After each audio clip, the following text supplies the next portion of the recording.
ذكر وموعظة ونور فيه شفاء للصدور وشفيعنا يوم النشور. İnsan qanda qop yaratıldı. Onu yaratılışın basqıçları nima bunu bilmeydi. İlla ki Allah subhanahu ve taala onu bizga xabar bergan bolsa, bu başqa. Mesela bizga xabar bergan taraflari qaysi? İnsanның tuncu atısı Adem aleyhisselam. Allah onu laydan tuproqdan yaratdı. Onunla can kirgizdi. Hava aleyhisselamni onunla yaratıp berdi. Andan keyin ikkisining o'ttirdan insan bulup dunyoga taqaldı. Bu biz biladigan jarayon. Ondan boshqa taraflarni biz bilmaymiz. Faqat Allah xabar bergan mushu tabiratlarni birimiz o'zimizning hayotiga nisbatan. Allah Qur'oni Kerimde bu haqda bizning bilmaydiganligimiz haqida da'vatudi.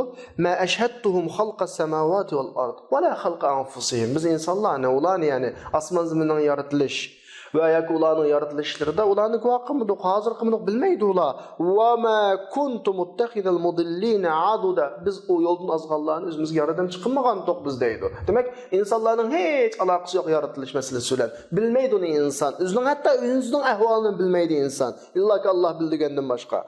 Madamiki insonlar osmon zaminning yaratilish ahvolini ko'rmagan, hozir olmagan ekan, shohid olmagan ekan. O'zining yaratilish ahvoliga shohid olmagan ekan.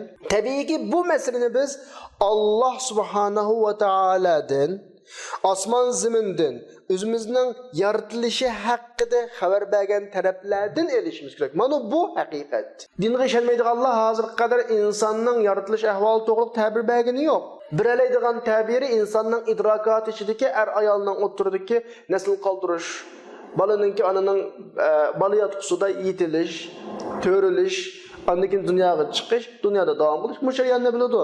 Uning oldida nima buni o'qimaydi, buning haqiqiy ta'bir berilmaydi. Shunga bir hikoya chiqqanliqqa, to'qi burunmi, tuxummi?